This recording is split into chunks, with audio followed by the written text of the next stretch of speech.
And now we happen to get a hold of the professor at the University of Colorado, Mr. Brian Toon, regarding what we had discussed earlier about the controversial NASA scientific project at the Utapao airbase. Good evening, Mr. Brian Toon. Good evening. Hello, thank you so much for joining our program. I know that you're calling live from Iceland, right? That's correct. Okay. All right. Now, first off, let me ask you this. Can you just give us a detail in a nutshell about this campaign, the C4RS that you're thinking about doing at the Utapao Air Base? Yes, this is a program from the National Aeronautics and Space Administration and the National Science Foundation in the United States. So these are both civilian programs that involve scientists from all over the United States, not just from NASA and the government, but outside the government, as well as people from other countries. For example, although there are probably 600 people or so involved in this, there's a leadership team with 20 people involved, and there are 2 Thai scientists on the leadership team, as well as Americans from universities like Harvard and Caltech and University of Colorado. So it's a civilian program, and it's aimed at science. It was started largely because satellites from NASA, when they look at Southeast Asia, and see large amounts of gases like carbon monoxide and hydrogen cyanide that are entering the stratosphere over the Himalaya mountains. And we think that this is coming from emissions of various gases in Southeast Asia, which are then being carried up in thunderstorms and then moved into the stratosphere over the Himalayas. So that's one of the things we're interested in understanding, because it would affect everybody on the Earth, and we'd like to know how is this material getting into the stratosphere and where is it coming from. But there are other issues. We'd like to better understand the monsoons, circulations in Southeast Asia, and whether those are being affected by air pollution. We'd like to understand what's coming from fires that are common all over Southeast Asia, and what kind of materials in the atmosphere from those. So there are a number of science issues that we're interested in understanding here. And this data is freely available to anybody who wants to use it. It's something that anyone can get a hold of. There's also a educational component of this in the Thai schools. There was a meeting yesterday and the day before amongst teachers in the Thai schools who will be using a program called GLOBE, which has the students make measurements of things and compare them to what satellites are seeing to help train children in science. Right. So beside being a strategic geography location, why was Thailand chosen, and specifically, why was Utapao Airport chosen to be the location for this study program? Can there be any other bases in Thailand? Or in the region, for that matter? So we chose Thailand because it's very centrally located to many of the phenomena that we can see occurring.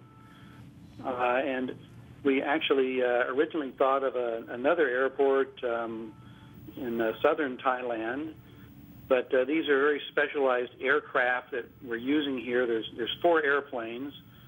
One is from Thailand, which is operated by the Thai Royal Rainmaking Agricultural Aviation Facility.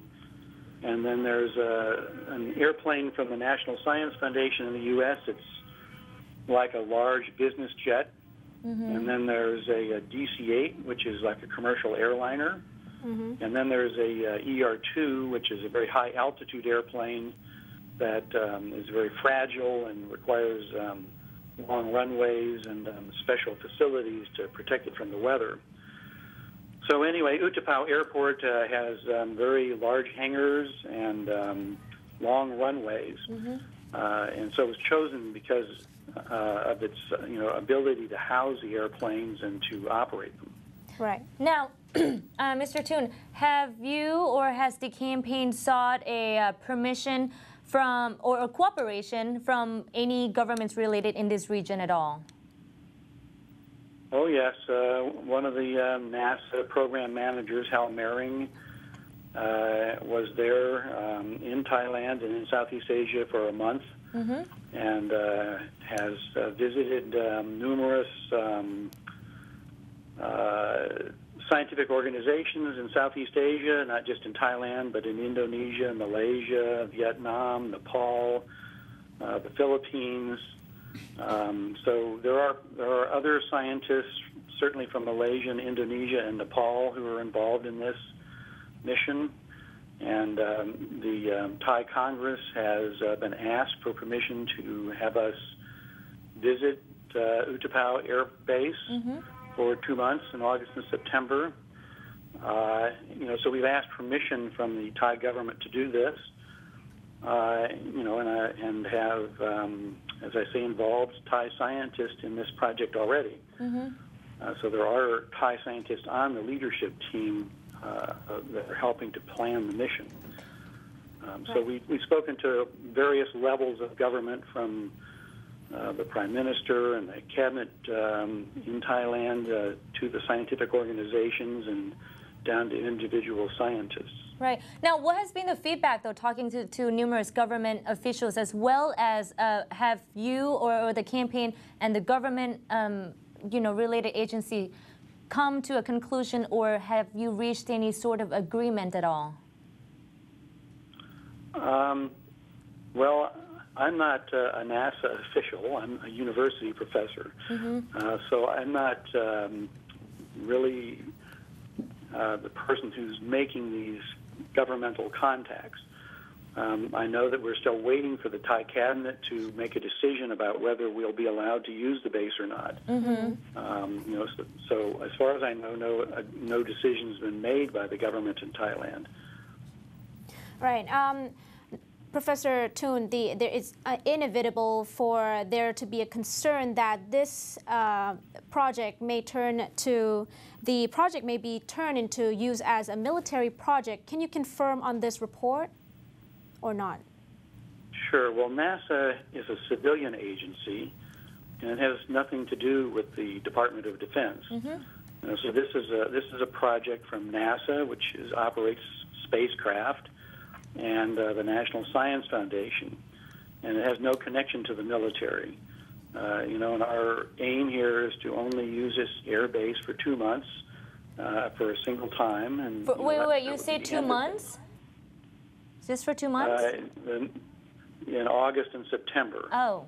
So we're planning to fly about every other day for 2 months, make 20 or so flights with these 4 airplanes, one of which is a Thai airplane. So it'll be a very intensive flying operation. I'm sure there'll be opportunities for the Thai people to come and see the aircraft if they want to. We always have some open house. Right. And this is a thing, I've been connected with NASA for 30 years. And we've done things like this previously. For example, we used an airbase in southern Chile during the days when the ozone hole was a problem. So we were flying from southern Chile over Antarctica.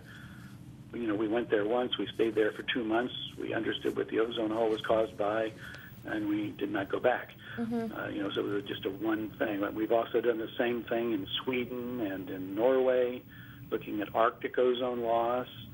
So these airplanes, my last mission with NASA was a few years ago in Costa Rica, where we're trying to understand deep convection there in the tropics, because it's a critical part of the Earth's weather system, the tropical thunderstorms that develop and how they feed the climate system.